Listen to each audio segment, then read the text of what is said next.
Okay, good afternoon, everyone. You're very welcome. Welcome to today's Irish Studies Seminar. So we have a guest speaker today, who is Dr. Karl O'Hanlon.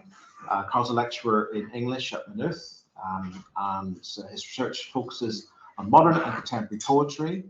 And his own poetry has appeared in a number of outlets, including the Times, the TLS, the Irish Times Poetry, and elsewhere. His first academic monograph, Official Voices, Poets and the Irish State, which examines Irish poet officials from 1922 to the late 1960s. It says here is forthcoming, but it has come out, is that right? No, it's coming out in September. In September, right. That's with Liverpool University Press. He's co-editing Irish Writers and State Bureaucracy, also forthcoming with Liverpool in 2025, and along with Gail McConnell from English here in Queen's. He's the PI on a North-South research programme project called BRAN, Beyond Regionalism and Nationalism in Irish Poetry, and that's what Karl's going to talk to us about today, Beyond Regionalism and Nationalism in Irish Poetry. So Karl, you're welcome. Peter, pass over to you. Thank you. I'm really grateful to Peter and to Cathy Devlin for graciously inviting me back to my alma mater and their smooth organisation in hosting this seminar. And it's a delight, if a little trepidatious. These cornices bring out the undergraduate in me. So particular flux of nerves that I hope to overcome by not looking at them directly. With Dr. Gail McConnell of this parish, I applied for North-South research programme way back in the haze of 2021, and the project began in earnest in August 2020 with postdoctoral researcher Dr. Julie Morrissey. Our roots travel widely. Irish poetry, Beyond Regionalism and Nationalism, aims to provide a new paradigm for thinking about culture, identity and politics on the island of Ireland between 1920 and the late 1960s. Like BRAN, the voyager of Irish legend, our project hoists anchor and sails out from familiar territories, the dominant critical narratives of Irish poetry of the period in which regionalism and nationalism operate as exclusive poles within a fractured and traumatized cultural scene. The quotation, our roots travel widely, is taken from the Northern Irish poet Roy McFadden, who took issue with his elder peer John Hewitt's rootedness in regionalism, as well as its nationalist alternative. Our roots travel widely and ignore cultural and geographical units. I put up the Twitter handle here so you can follow us on there to see the different various forms of dissemination for this project, which include a forthcoming symposium in the Linen Hall Library on the 14th of June, which will feature readings by Scott McKendry, Julie Morrissey and Nidhi Casa, and papers and discussions featuring Lucy Collins, Fran Brayton and Matthew Campbell. And Poetry Jukebox will launch an installation at this event. There will also be a digital exhibition that will be the main format in which the initial findings of the project make its way out into the world, as well as hopefully a critical anthology of some of the poets that we've discovered and rediscovered. The impetus for BRAN started empirically enough with an awareness that I'd always sort of had, that there was a hazy penumbra of 20th century poetry in both Northern Ireland and in the south of Ireland that hadn't really been part of a sustained critical conversation. There were the so-called socialist progressive bookmen mentioned in Edna Longley's article of that name, disaffected Protestant socialists in 1930s Northern Ireland, and the way in which her article hinted at their web of affiliations that stretched across the border, over the Irish Sea, transnationally, and I suppose even globally or planetary in their concerns. Several decades of pioneering feminist research had made the connection between an overemphasis on various forms of territorial identity and the exclusion and marginalization of women writers. And then there were even more obscure cases that I became aware of poets who came to Ireland as visitors or even migrants, bringing unique perspectives, imported rhythms, and international energies. BRAN is a project that self-consciously stresses the anti-essentialist, incorrigible plurality insisted on in the work of major revisionist criticism, to resist the tyranny of petrifaction for poetry itself to become merely discursive, to become the stone in the midst of it all from Yeats's Easter 1916. And it attempts to assert that revisionism's fidelity to empiricist historicism, or what Longley called the sharpest eye, asks us to require deep questions about why so much has been missed, or so much left out, marginalized, not focused on in a sustained fashion for so long. In that respect, the meta-historical approaches, post-colonial approaches to Irish literature associated with the Field Day movement, galvanized the project's conviction that literature and literary criticism discharge a vital radical responsibility. And so, reading the poets I'll discuss over the next 40 minutes or so, it's with a sense or a conviction that even if there are itineraries here that maybe failed to realize a greater cultural energy, that there are failures to build on, quiet voices that were not all in vain. BRAN emerges at a particular conjuncture, a quarter of a century after the Good Friday Agreement, and the quiet optimism of my friend and colleague Gail McConnell here, describing in her special 25-year anniversary event commemorating the agreement in the Abbey Theatre, in which Gail drew attention to the intergenerational trauma that's a legacy of that conflict and the responsibilities we owe to whatever comes after. And so living in that space of whatever comes after, the stakes, it seems to me, have never been greater. The regional, the national, the union, the archipelago, the island are increasingly enmeshed in a series of convergent crises that require planetary thinking. The end of history might be here. We're on the precipice of the renewed threat of world war, the fate of international law, a refugee crisis, and the overarching backdrop of capitalist scenic climate change. The historical agreement required hope to do what must be done, in the words of Michael Longley's King Priam in his poem Ceasefire, and that hope is necessary once again. And it's in this context that Professor of French at Trinity College Dublin, Professor Michael Cronin, has pointed out territorial sovereignty, ideas of supremacy and proprietorial ownership over land, whether regionalist or nationalist, or indeed supranationalist or globalist, become increasingly exorbitant fantasies, if not downright dangerous. Territory is no talisman against crop failure or drought. Rising sea levels will enact new and more inveterate partitions that are physical and racialized. Nativism and nationalism pour old wine into new bottles in the context of a global refugee crisis.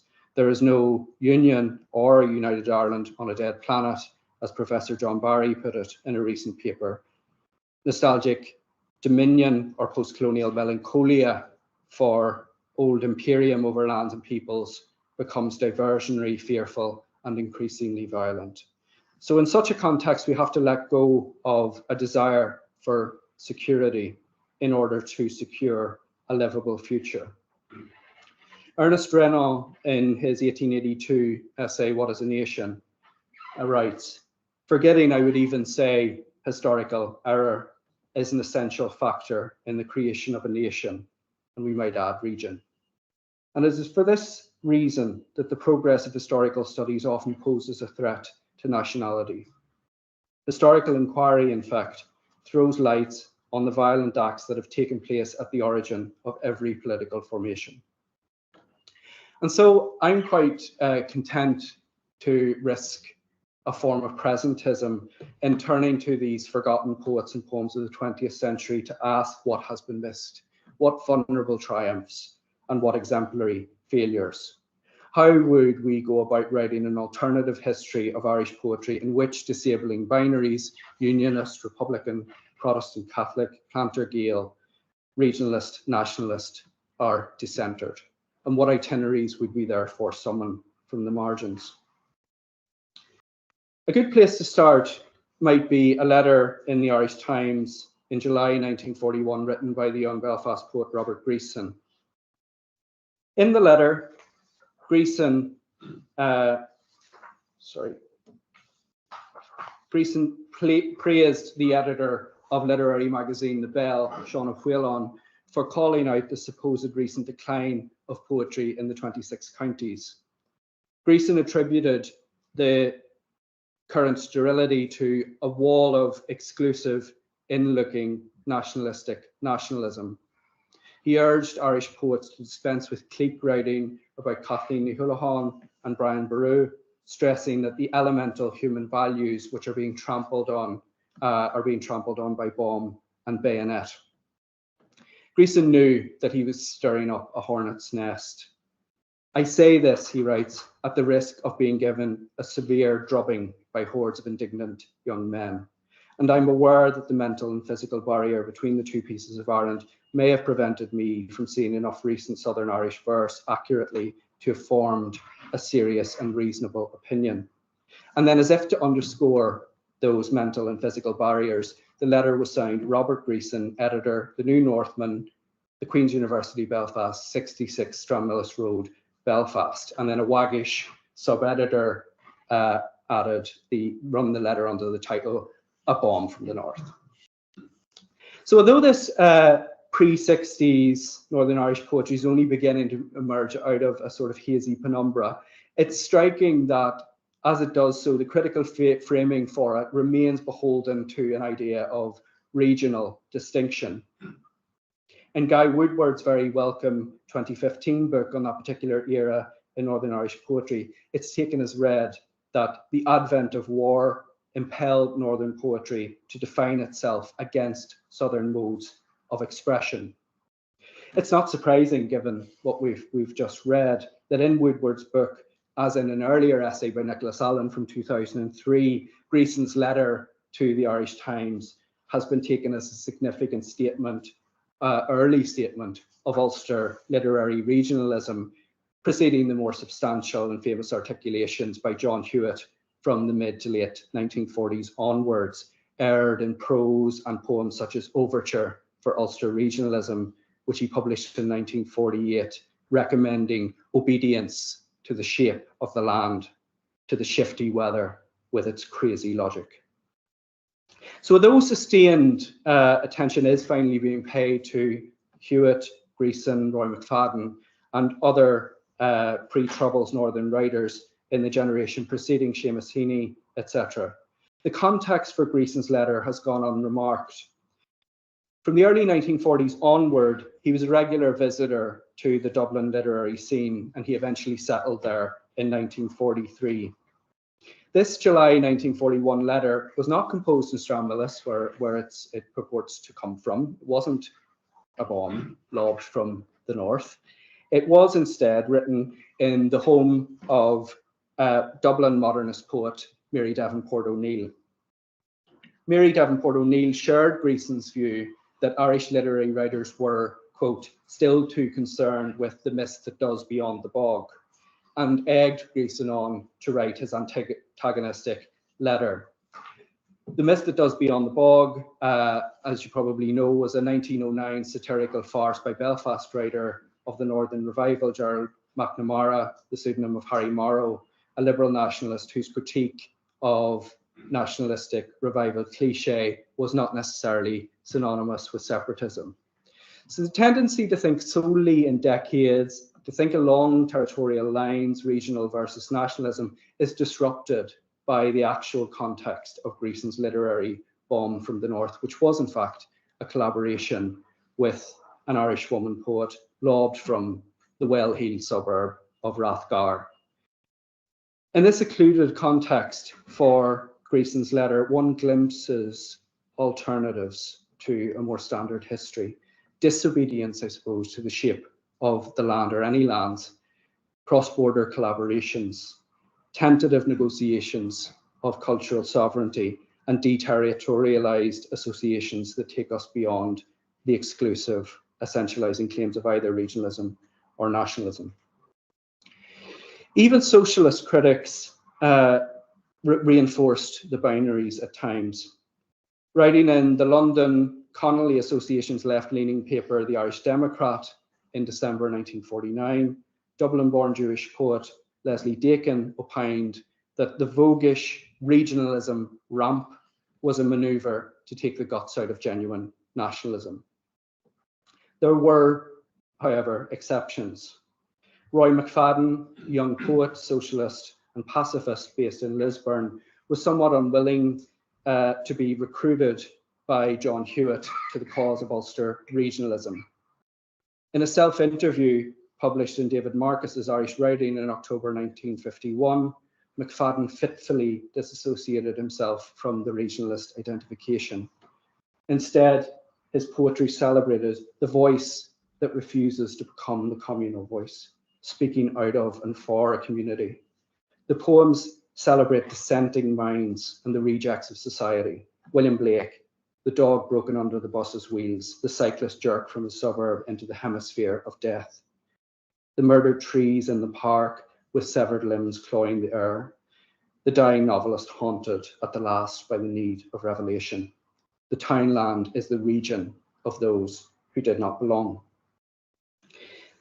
There's been a great deal of scholarly attention paid to Sean O'Hanlon's liberal beacon, The Bell, a magazine which published Greason and McFadden on occasion, and which conducted a vital, spirited liberal assault on, quote, the enormous, ravelled, simple-minded web of isolationism, Gaelic revivalism, Puritanism, censorship, and the ignorance of and condescension towards writing from Northern Ireland. There's perhaps been less said about this region of those who did not belong, which not only attacks the reductions and caricatures produced by territorial sovereignty, but just seems to refuse to play the game at all. It belongs outside either nationalist or regionalist imaginations. Roy McFadden's case is curious, and his gravitation away from regionalism was gradual. His magazine, BRAN, which he co-edited with Barbara Hunter, begun in 1948 and wound up by 1953, announced in its first editorial its allegiances to regionalism. We are offering this region, Ulster, an opportunity to find its voice and to express itself in genuine accents in these pages. It's perhaps worth just pausing here to take stock and to state firmly that neither regionalism nor nationalism as products of political impasses and opportunities, neither do I mean to suggest are worthy of mere contempt or pure fear. For John Hewitt, regionalism was the corollary of nationalism's failures, a smaller unit to which one could give one's loyalty.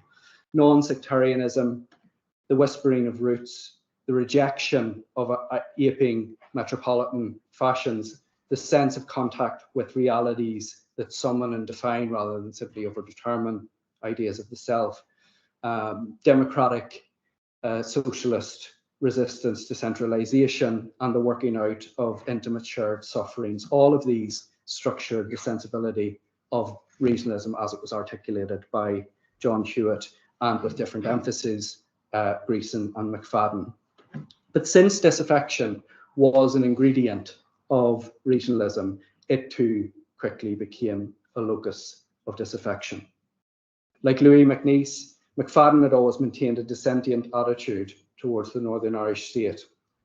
I know these people and dislike much that I know. The loudish drums breaking the summer's evening, the tight fist and tight mouth, the slums of bigotry, suburban cant. By the 1950s, increasingly drawn to the region of those who did not belong, McFadden rejected Hewitt's regionalism. Perversely, I refuse to fit or belong, pasted into place, indexed regional, another family face. The same year, McFadden spelled out the nature of his quarrel with Hewitt's regionalism in a review in RAN. In the Ulster number of Poetry Ireland, John Hewitt's essay on Ulster poetry has something of the wind wanting a flag. Having arrived at regionalism as a phase in his work, he is naturally eager to prod us into an awareness of our roots. That is the trouble. our roots travel widely and ignore boundaries and cultural and geographical units. McFadden and Greeson may be conscripted to a history of Ulster regionalism in which the war accelerated and exacerbated a distinction between a nationalistic, isolationist, and simultaneously open South and a bombarded regionalist, internationalist North. But it doesn't do justice to the actual cultural negotiations that are at work. I've already alluded to the fact that Greeson's regionalist spawn from the north was lobbed not from Stranmillis but Rathgar, and he eventually escaped, in his own words, to Dublin. Emanuel Litvinov, a Jewish poet who was based in Holywood, County Down during the Second World War in the Pioneer Corps, captured his sense of the claustrophobic atmosphere of wartime Belfast in a letter to the English anarchist poet Alex Comfort. I don't know if you have any experience of Belfast. There's the International Club on a Sunday afternoon. The subject of discussion might be anything, say my impressions of Ulster by someone, or a spelling bee, or local brains trust, or perhaps Maurice Craig presenting himself in the role of a young Cambridge aesthete, reading verse in his fine recitative voice, or speaking persuasively on the problem of communication. The audience is the same as last week or last year, well-dressed, well-mannered, superior-looking, listening with well-bred politeness and applauding at the right time. Anything goes. And you read of the daily processions of defeats and victories in the Northern Whig. The Russians are advancing or retreating. A number of figures gives a casual memorial to death, mutilation and suffering. Perhaps things look bad in Singapore, and you go home to your comfortable tea by your comfortable fireside and think that rationing is really getting to be a nuisance. But we are fighting a war for freedom, etc., you say, as you snuggle into your eiderdown. And afterwards, having tea and biscuits, the little group of poets cluster together, and Greeson asks, have you been published in this or that? And what do you think of so-and-so's success? And I have some work appearing here or there, and a tall, thin soldier, looking bright and speaking with an unimpeachable accent, which sounds unnaturally acquired. I say, Litvinov, I see you've been mentioned in the TLS. Jolly good for you, old boy, jolly good.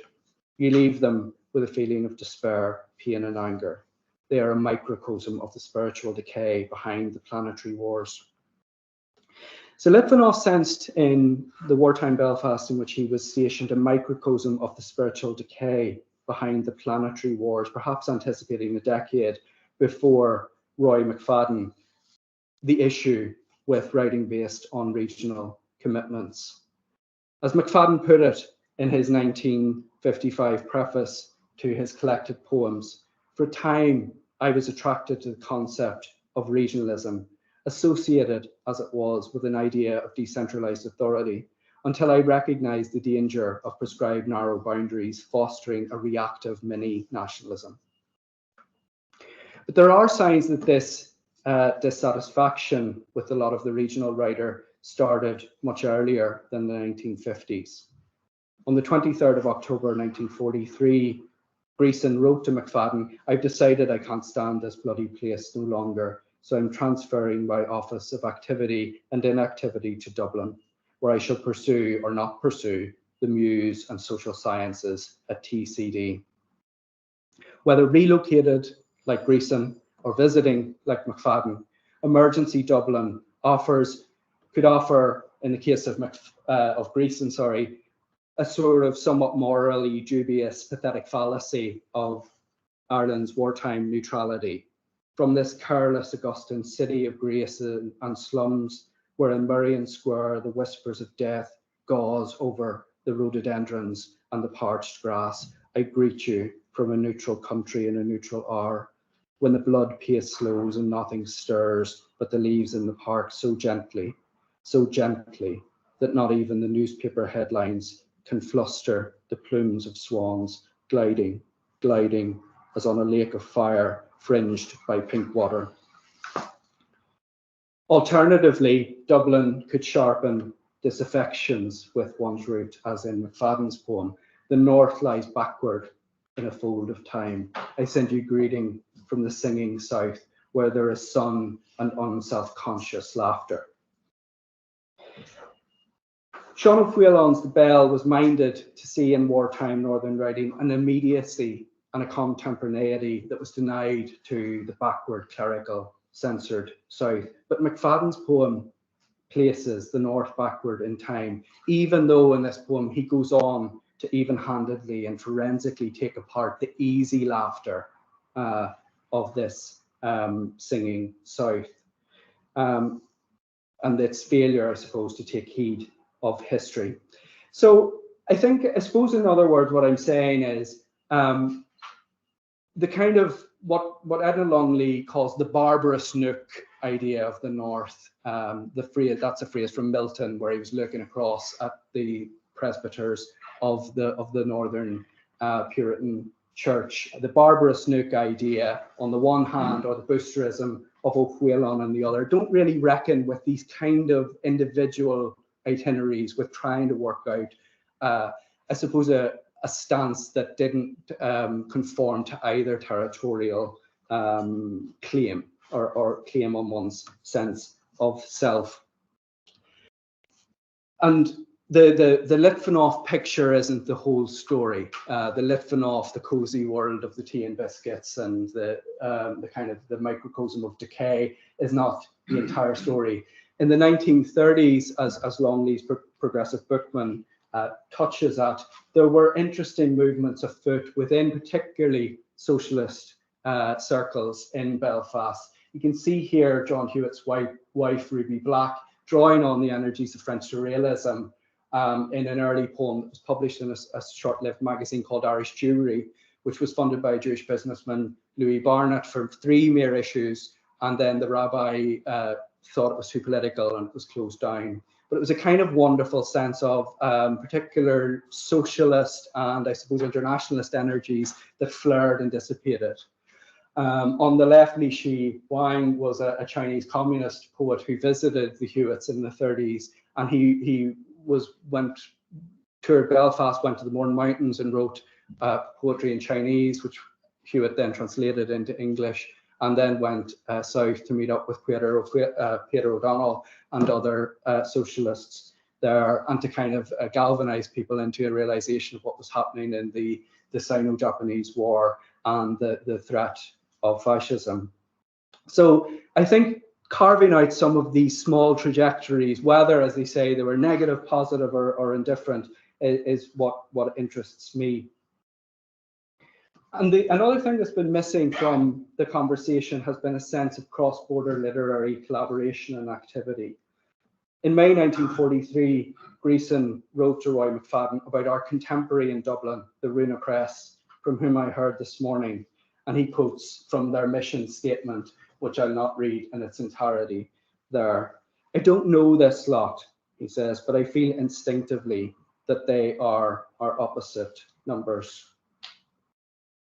Throughout the mid-1940s, McFadden and Greeson published these Dublin-based poets in their own magazines, as well as British socialists associated with Tribune and the Labour Left, in ephemeral broadsheets, titles with the name of Ulster Voices, and then later Irish Voices, which is even an interesting shift that I don't think I've seen discussed anywhere.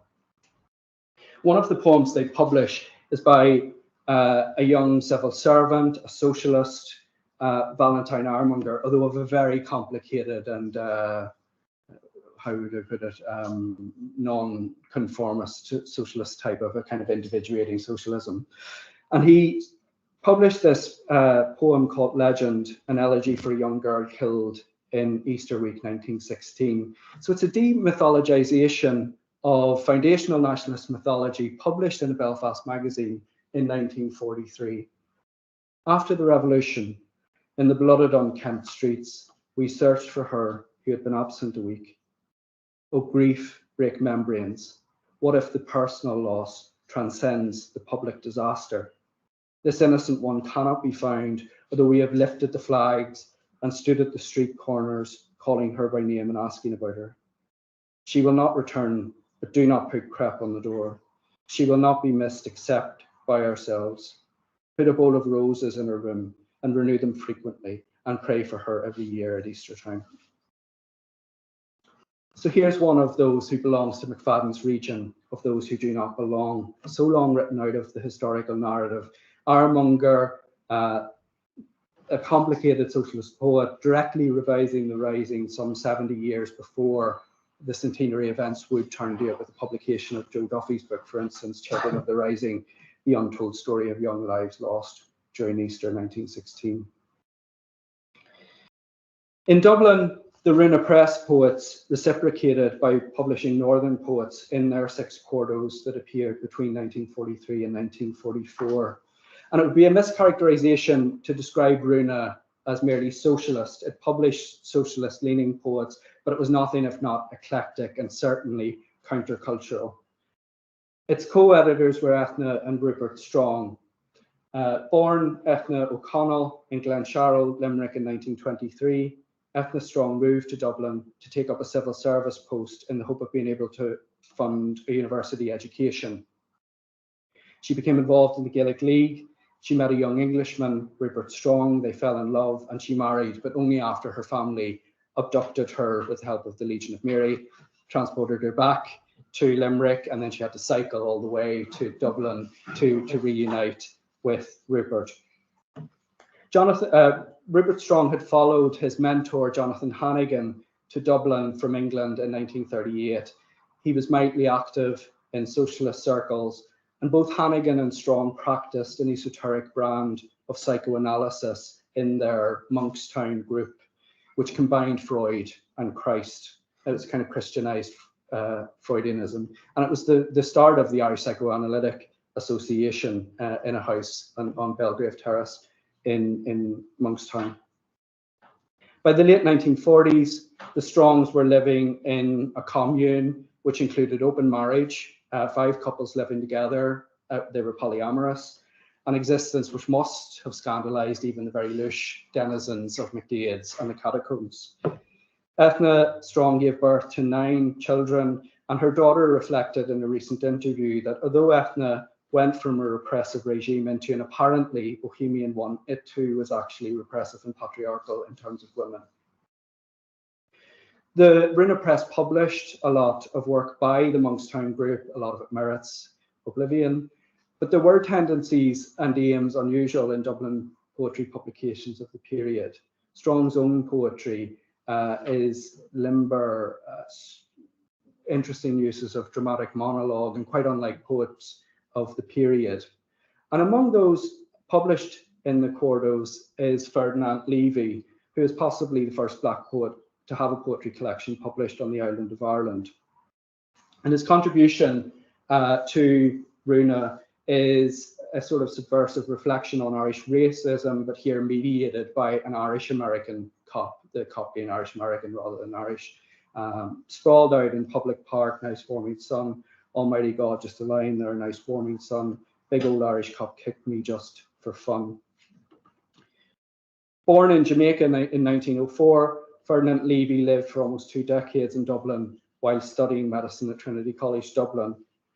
His only book of poems, Flashes from the Dark, was published by Colm O'Loughlin's 3 Candles Press in 1941.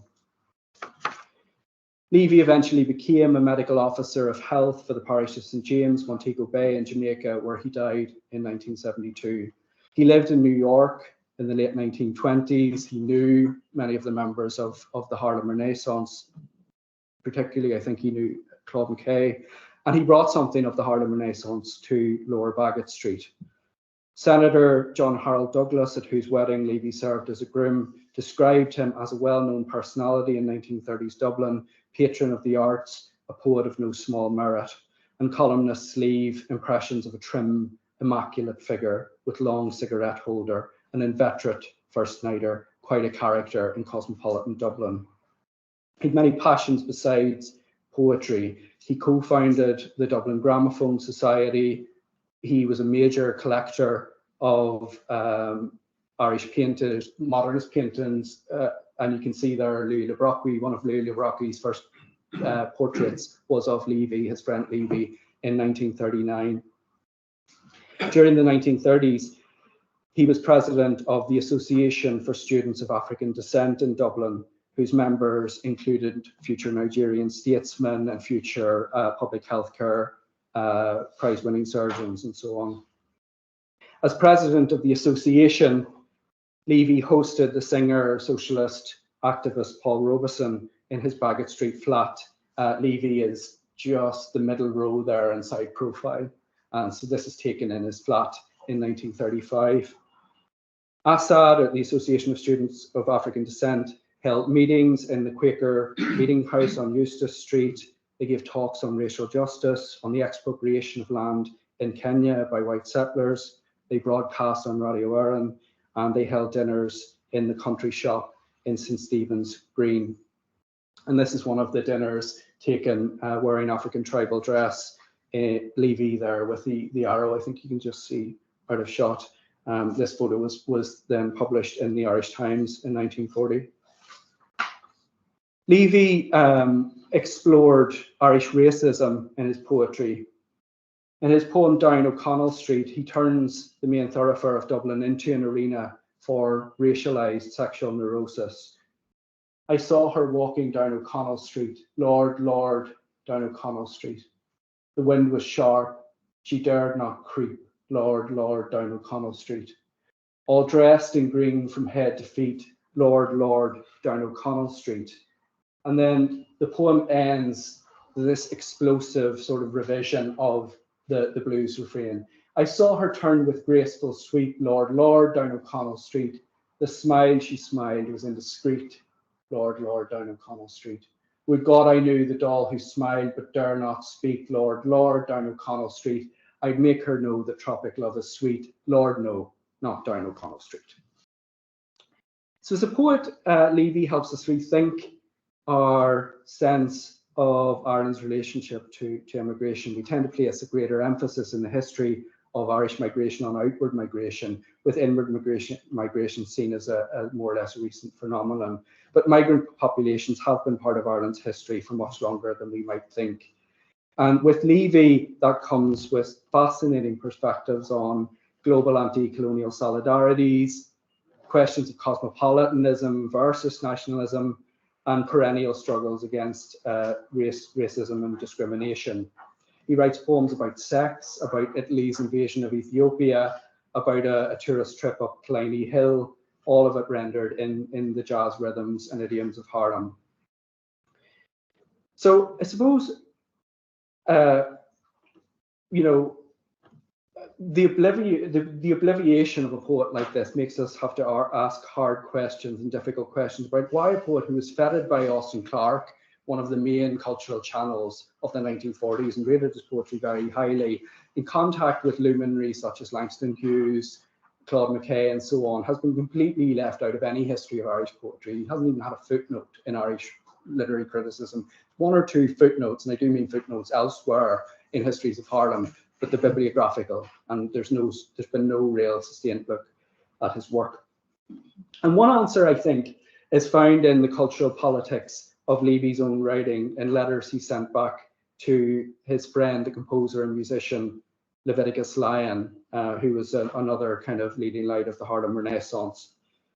And in the letter, it's a very long letter, Levy frequently considers points of post-colonial commonality and solidarity with his Dublin peers, but also analyses the relationship in a critical rather than merely sympathetic spirit.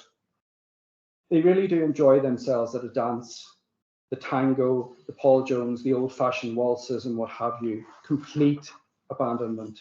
I find the Irish a race just waking up from a long sleep and gradually coming to realise that they are free from the harsh master's yoke, England.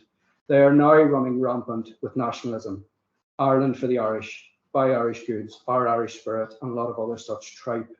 Whether or not this will be successful is doubtful, not in this age when the entire world yearns for unity.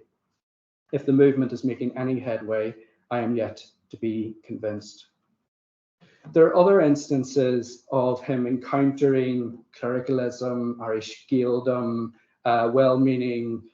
even well-meaning Irish anti-colonial expressions of solidarity, etc., which he declines to flatter or reassure. These kind of clashes in these little fragments where he appears in the newspapers. If mid-century migrant poetry is one casualty of the exclusivity of national and regionalist territorializations, planetary thinking impinges on Irish poetry in other ways. There's a conventional narrative that it was the poets of the 1960s and 70s who finally began to reckon with 20th century genocide, to write out of the silence of the Shoah. But this again involves a degree of occlusion. The writer and socialist Leslie Dakin, son of Jewish refugees from pogrom in Eastern Europe, raised an early elegy to the victims of the Shoah in Lament from the Banks of the Ouse, which was published in the Irish Times. Across the splashing sardas, muted slow, I seem to hear the brittle break of bones, where every day's a traurig Sontag now, spilt, spelt, as bloody Sunday on the stones. An Irishman's painted well the scene, and your helpless and offensive gabardine. Curs lap up the blood and leave no traces. O gypsy folk, O Jews of Osherod, what has become of your exalted faces, crying in stony places to your God? Roll on, death's caravan. Comrade ghosts will greet you with the shade of Masaryk presides Can Collier. Deputies Czech and Pole and Ethiop will meet you, and Basque and Catalan arrived a trifle early along these trackways desperately trod. Roll on, Tsigan and Jew of Osherod.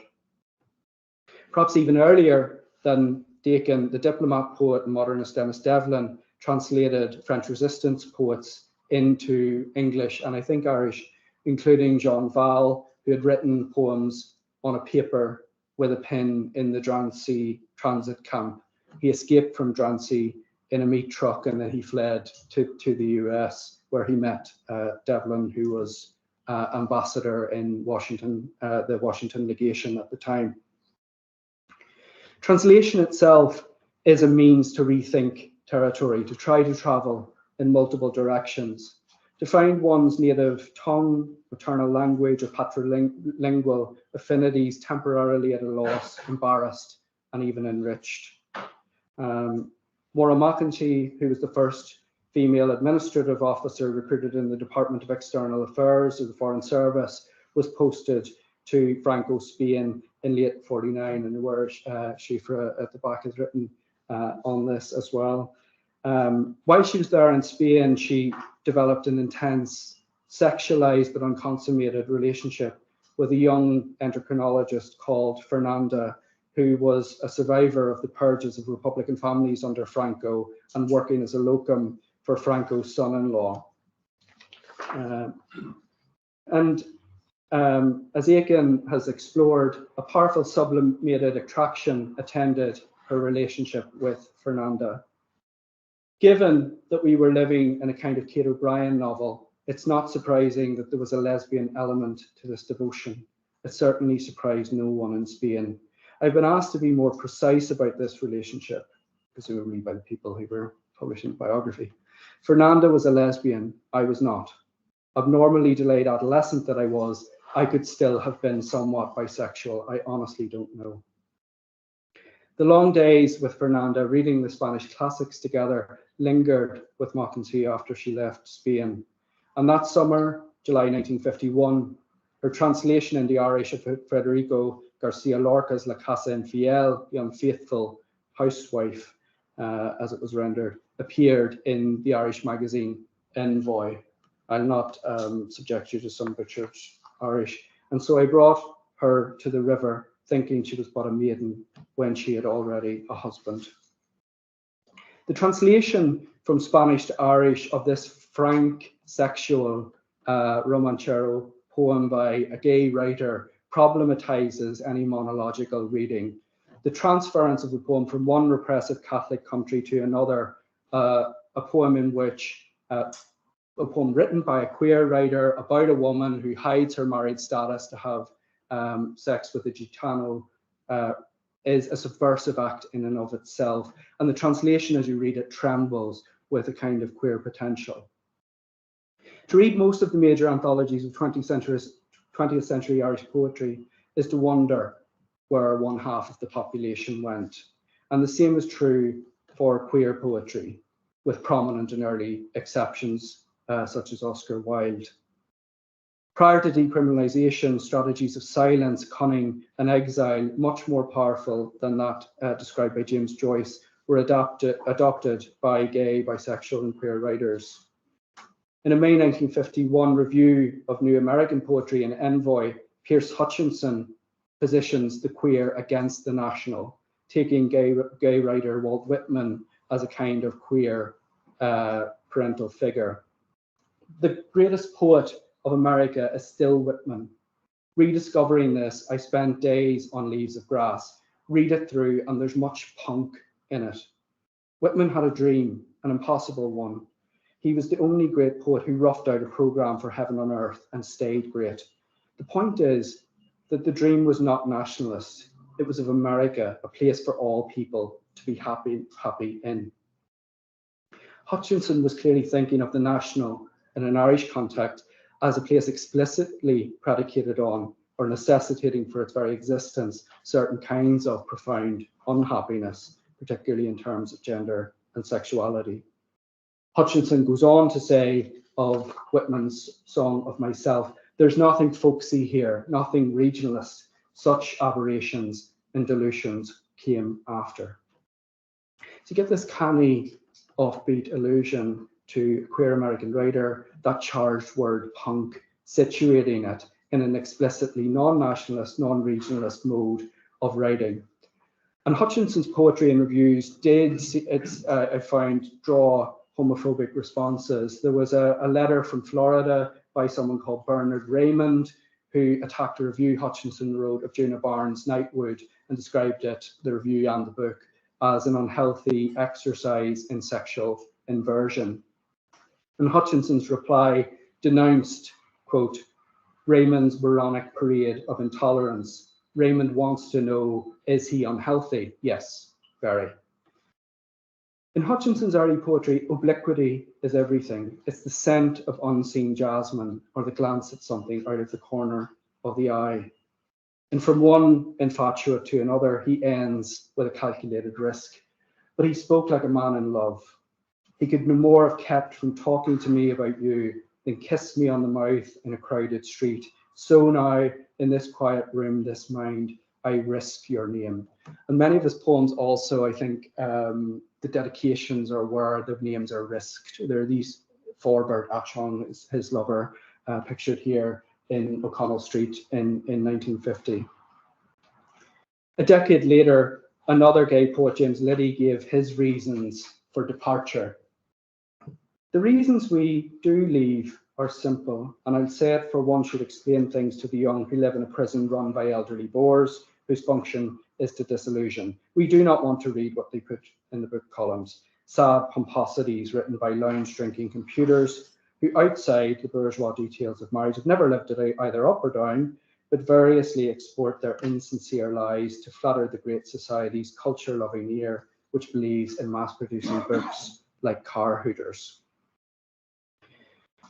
And this is Liddy in McDade's, I think in the early 70s, maybe late 60s, early 70s. And I believe that's Patrick Kavanagh's wife here, and the barman, and just off to the right is his lifelong companion, James Chapson, who's a young American student. By September 1967, Liddy was installed in San Francisco State College, having said goodbye to, quote, the flower children of McDade's pub, among whom he improbably numbered Patrick Kavanagh. The man who sat at my desk killed himself in August, Liddy wrote to a friend, and the faculty are desperately sweeping up all traces of guilt. Liddy formed bonds with talented students, including Bill Silverley and Jim Chapson, who became his life partner. And in Liddy, we get the first breath of 1960s West Coast cool meeting Irish poetry. Through Graham McIntosh's White Rabbit Press, he came to be part of the Jack Spicer Circle and the San Francisco Poetry Renaissance, although he never actually met Spicer, who died in 1965. After news of Patrick Kavanagh's death, Liddy compared Spicer and Kavanagh, both searching for a reality that is incorporated in the poem, which transcends it as life transcends literature, unknown or wanting to be unknown, alcoholic, rude, untouchable, despising the academy, the anthology. And Spicer was, if anything, an even more important poet than Kavanagh, with more dance in him and more erudition for the making of wild, groovy images. And some of that San Francisco beat energy of free verse, the move away from a place described discursively staking out in kind of rational possessive ideas of territoriality, emerges into his work from the late 60s. It's a kind of note that you don't really hear in Irish poetry this early, or at least it's not even really been properly anthologized. He's left out of a lot of anthologies. The comfort of you at my back as Bob drove us to San Francisco airport. I caught your lighted up face, the wisps of curly yellow hair that were a halo around your grin of Cathay. Quietly, you stroked my neck and hair unseen, at 33 to have made it like this. I'll leave it there and take some questions. So thanks for your time.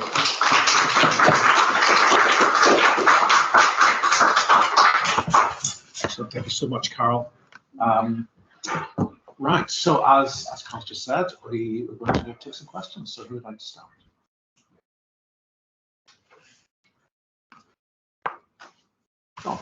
Yeah, now fascinating. One thing you don't mention is any attempt to construct a canon. I was thinking particularly just at the end of your period, the poets connected with the Lace Curtain, the Max Smith, Yes. and their whole argument is that Irish poetry is unhealthily shadow, kind of the shadow of Yeats. Yeah. And they're looking for others. They talk about Kavanagh. Actually, Max Smith had an interest in Mangan. But then they also look outside Ireland, people like Machado and so on. Yes. Whereas, the people you're talking about, like Greg and so on, when they try to carve out a distinctive poetic identity, who are their models? What canon would they construct to explain what they're doing? Dakin's an interesting example because he does anthologize in the 30s, quite infamously, I suppose, in a socialist volume called Goodbye Twilight, in which he bids farewell to the Celtic Twilight. Was reviewed by Louis MacNeice and John Hewitt in socialist, well, in Hewitt's case, certainly in a socialist paper. And I think Hewitt says something like, Dakin forgets that the struggle, it was subtitled The Songs of Struggle, that the struggle is being fought out in Sandy Row in the Short Strand. In other words, he completely left out the North, but also Hewitt felt that the kind of familiar balladic impulse was very much young Ireland and nationalistic, and it was a kind of socialism rerouted into a form of nationalism, and then lost its potentiality because of that, and also just rated it as really bad aesthetically as well. I think there's just a much broader conversation about international energies more generally that your question just prompts me to go away and think about. Actually, Smith, that you mentioned, the Lace Curtain in the 60s and 70s, Liddy was in their kind of ambience as well, but they were going back to the modernists to the 30s, like Dennis Devlin and so on, and they were obviously translating a lot of French poetry into Ireland. And in Devlin's case, I mean, he translated French surrealist poets into Irish, which was a completely alien act of subversion at the time. So there is much more to be said, I think, directly about canonicity, but absolutely this project is really about those questions of canonicity.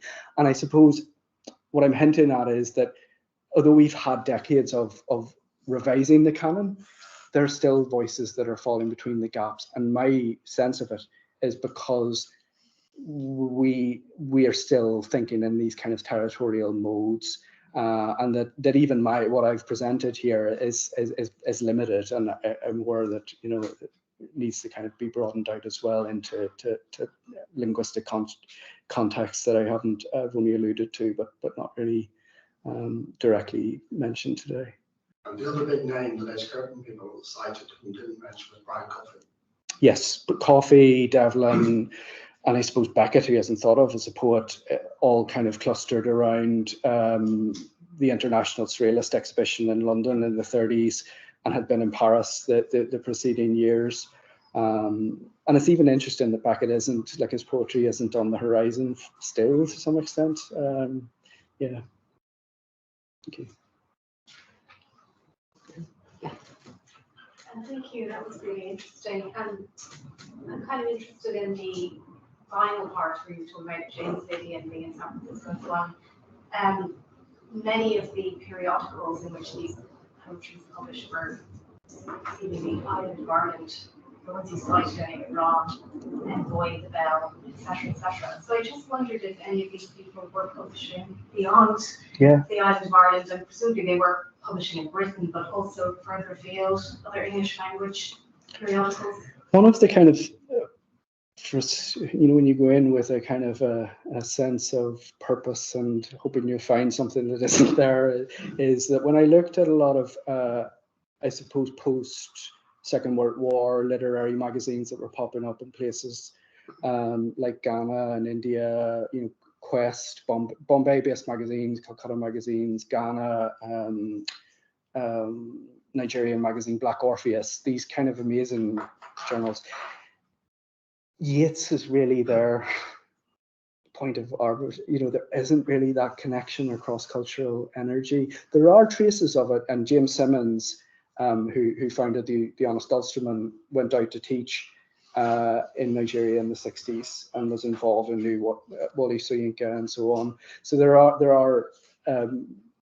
are traces, but they're very slight from what I've managed to uncover. But to answer your question, yeah, absolutely. I mean, to take Liddy just as one case study there, he publishes a one-shot magazine called 9 Queen Bees that he, in the editorial positions, as being taking place somewhere between Hawaii and Ireland, and he has this kind of wonderful meditation on how dislocated from space and territoriality it is. But it's clearly a kind of sense of reading Kavanagh, MacDiarmid, and a kind of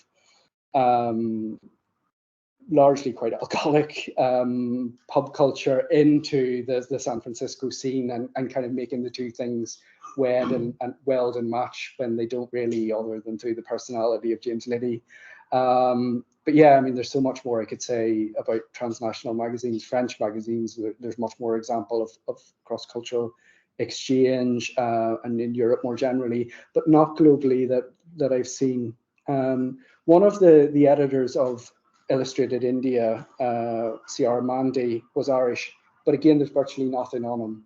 But he was, I suppose, a forerunner to some of those little magazines in an Indian context that constituted a form of literary renaissance in writing in English in India.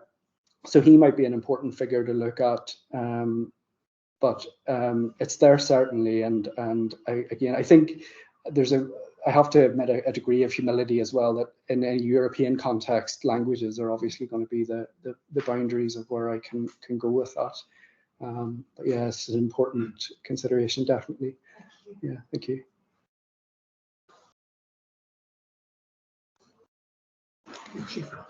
I really enjoyed that. I've taken so many notes, and I'm best of luck with the project. And I was just going to add that I think in terms of the Irish language scholarship, there probably is some interesting points to support the project. I think when I read the title, I was thinking of Sean Riordan and his diaries famously, I suppose, insulted poets writing in English during his period for being too obsessed with Irishness. And there's a sense that as an Irish language poet that connection didn't need to be there. And his library has more Spanish books in his later life than English books. So I think there's an interesting outward looking in with the main poets. And then just another thing that struck me in terms of this period, in terms of Irish writing in Ulster, there's absolutely no scholarship on it. So there's a whole kind of gap there in terms of what's absent. And there's issues there in terms of the journals, the prevalence of Munster Irish, and also then prevalence of the canonical writers from the Donegal Gaels. But that is a gap that I can't even say we can help you out with, because there's nothing there. But I think going forward, I hope that this project can open up maybe questions for other scholars and things like that. Is it Pádraig O'Brien is the writer I'm thinking of in Canada, Oh, right, yeah. who has that kind of interest in sort of transatlantic sweep as well, with the contribution to Irish language poetry. And then Pádraig de Brún as well, there's that kind of famous spat between him and Daniel Corkery over exactly the question of where nationalism fits into the linguistic consciousness as well. And in Humanitas, his magazine, that was much more, I suppose, thinking about a broader European literary inheritance, and wasn't necessarily well received. Yeah. But yeah, no, that's great. I'll follow up with you some of those. Oh, That's okay. No, it's fantastic, but I think it's brilliant. And yeah, that's good. Thank you very much. Yeah, one of the criticisms that's often made of historians is that we engage with the nation state as the kind of the unit. I'm just wondering, in terms of compilers of anthologies, is there a kind of imperative that you use the nation as the organizing device for selecting authors to include therein? Is it very difficult, in other words, to have a thematic anthology? Do you mean in this period in particular? I would say, yeah, post-World War II, let's say. Yeah. I suppose they do tend to. I mean, there's the famous or infamous case of Seamus Heaney being included in an anthology of British poetry, and that's supposed to have prompted My Passport's Green, that famous line of rejecting it and so on. So they're always kind of navigating these questions of inclusivity, exclusivity along territorial lines. There's a really interesting, actually, I suppose, regionalist anthology that was proposed by an American poet called Norman MacLeod, who was on the left of American politics, and he wanted to co-edit with the modernist poet Dennis Devlin an anthology that would take in Scottish poetry, Welsh poetry, Irish poetry, and not English poetry. So and it was going to be called a Celtic anthology. And so that's a kind of interesting example of where it's moving along semi-national lines, but not recognizable, in some ways leaving things out. I think that imperative is always there, it's still there. And I think it would be good if it were otherwise sometimes. But yeah, I suppose it falls along the same questions of the historian of what's manageable, how to make it coherent, and so on. Like, I want to be clear that I'm not using either regionalism or nationalism as pure stalking horses, either Hewitt's version of regionalism or so on. That I respect them in thinking about what was involved in it and what was at stake for it. For him, it's that I also think that it's undoubtedly cast aside alternative formations and ways of thinking about Irish poetry, but also cultural politics, I suppose. Look, any questions on that? Yeah, nothing so far. I'm asking this question out of ignorance, really. I worked on a slightly earlier period, the 1890s. And what you're describing is usually just called cosmopolitanism, but it's a term that you didn't seem to use, or maybe you shied away from. Is it a term that you feel uncomfortable using in this context to describe the poetry that you're looking at? It's a particularly loaded or freighted word in the 1940s and 50s that doesn't fit because these are socialist writers and they have issues with the cosmopolitan as a framework. So can you maybe talk about why this is beyond regionalism and nationalism rather than sort of cosmopolitanism? Yeah, it's a good question. I've also been asked, would I maybe say specifically more about transnationalism before as well, because that's the other term that I suppose it might be there. I have written an article on Levy, which is I've kind of called, probably slightly pompously, Ferdinand Levy and Decolonial Cosmopolitanism, where I try to think through a post-colonial identity, and it was an anti-colonial identity really, and that he was quite committed to a form of anti-colonial politics that was explicitly non-national, but then doesn't really fit into other modes of being. So I've used the word cosmopolitan to describe that.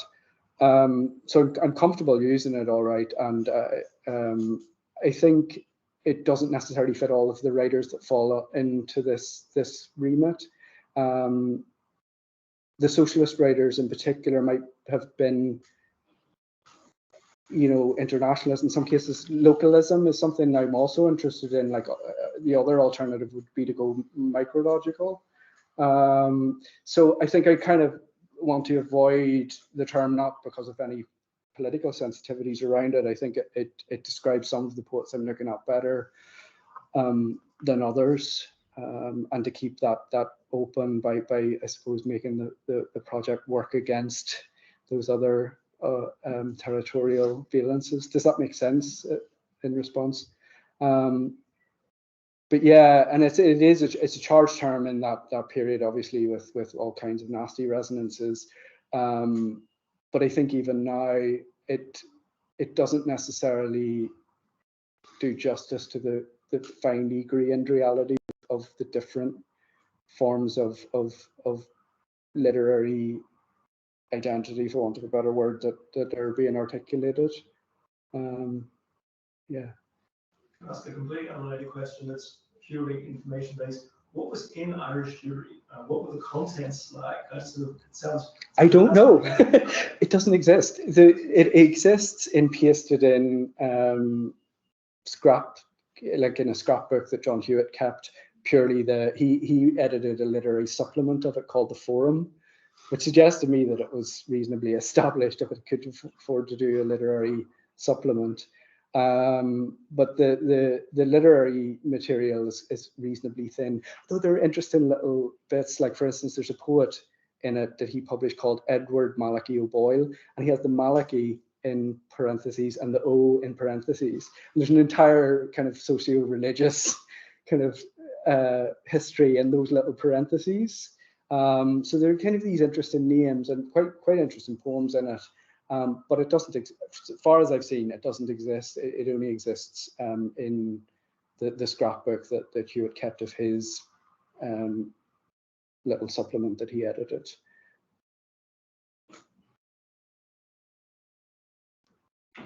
Do you have any other questions?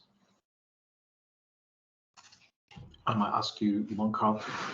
So, I mean, you've written before about bureaucrats who are also poets in your previous book. Presumably most of the people you're talking about today are, you know, poetry is not a profession, it's an occupation. But at some point, that changes. You know, you've got state funding of poetry.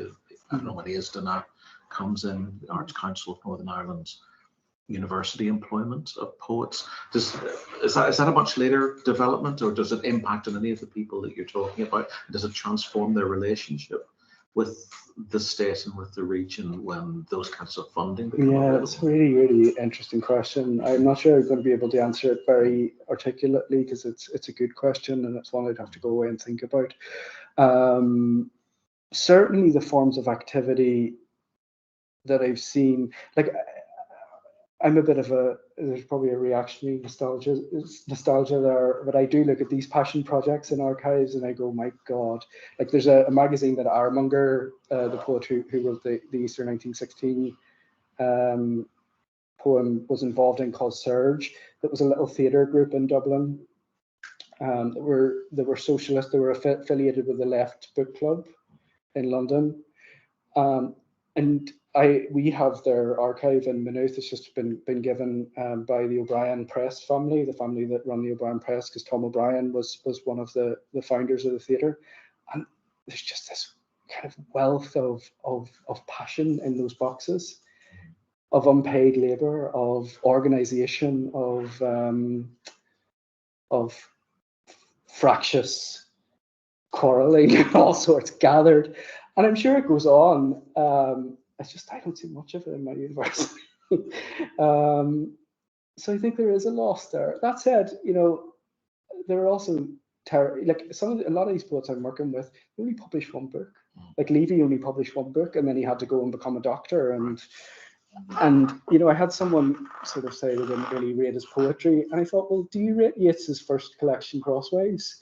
Can you know, quote me some of the lines from that 1880 volume by Yeats? Because I think where would he have went had there maybe been more stable venues for publication? He was only published in one Irish magazine, and there were, as I say, just that one volume of poetry. So there are losses and gains, I suppose, with it. But I do look at those magazines that flare up and disappear. They're there. They're coming back. I mean, the magazines are back. They're actually struggling. They've been there for the past decade, really, back and forth. Actually, literary magazines. And I suppose the cost of living, inflation is really starting to eat into what they can do. So they're there, but I'm a bit out of the loop, I think, on that front. Great, thank you. Any last questions before we finish? No? Okay. So there's more to come from BRAN. You're back in June, is that right? Yes, we'll be in the Linen Hall on the 14th of June. So if anything that Carl said today has stoked your interest, do come along to that event in a couple of months' time.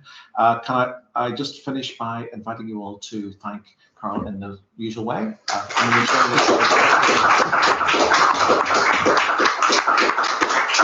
It's great. Thanks very much, everyone. We do have another seminar next Monday. It'll be on a historical theme. Aidan Enright's former PhD student here is coming back to talk about his new book on Charles Owen O'Connor, the O'Connor Dawn, and liberal unionism and Catholic liberalism in late 19th century Ireland. So that'll be in a week's time. Thank you. Thank you. Thank you. Good to see you.